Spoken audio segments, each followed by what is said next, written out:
What's crack-a-lackin, dudes and dudettes? Today, we're talking about the list. Magic's secondary set added into set boosters in the token slot. Approximately every 4 packs, instead of a token, you will receive a card from the list. This is a curated list by Wizards of the Coast and updates with every new set release. The list started being added to a set booster with the release of Zendikar Rising. The list are reprints of versions of cards previously released, with an added Planeswalker symbol in the lower left corner of the card. Adding cards and removing cards from the list is difficult to keep up with, but we can all agree it's a true joy to pull a Vampiric Tutor out of your Crimson Vow set booster pack. Let's break down the changes to the list that happened with the release of the Streets of New Capenna. Don't forget to do the thing so that you can follow for more content. When the list was first created, it featured 300 cards and would rotate some of the cards in and out with each set, but stayed at 300 cards until Streets of New Capenna.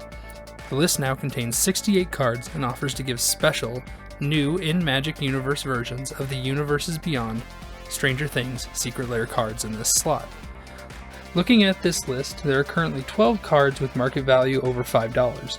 That's a 17.65% chance of getting one of these cards if the cards are printed on a 1-to-1 respective printing sheet.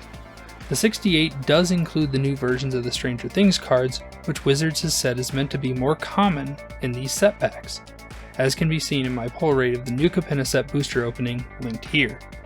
So I pulled less than a 25% chance of list cards in that slot on my box, but I pulled 3 of the 7 pulls in that slot as Stranger Things reprints. If I were to guess on these numbers, I'm thinking I should get a Stranger Things reprint 50% of my list pulls, and therefore I'd imagine I would pull 4 list cards from a set box on average and 4 of the Stranger Things. Since there are 8 cards in the Stranger Things Secret Lair, the clue token not included because it wasn't reprinted, we can change our percentage of pulls, so instead of 12 out of 68, we're actually looking at probably 12 out of 60, which is changing our percentage to 20% on those 4 pulls. This is pretty good odds for hitting a more valuable card.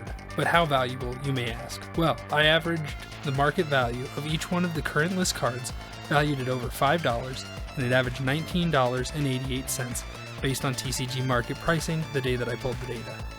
That's good value just to justify the increase in box cost and to help avoid low expected values of a box depending on how the product fares. I think the new smaller list is better for us, and I think it's better than ever. I'm happy to see that a lot of the low value and low rarity cards rotated off the list, and hopefully when Commander Legends 2 comes out, it doesn't go back to the 300 card list, but only time will tell. There was also the new Rafik of the Mini card that was made and added. I included this in my count for the cards with value over $5, but I think this card will also have a higher pull rate, as Wizards will be proud of their new special card with currently no other way to obtain it. What's also notable is that this is the only guild-style showcase art in New Capenna that has no way of getting a gilded foil. This seems like it would be a neat secret card for the gilded foil Secret Lair that was just in the April Super Drop, don't you think?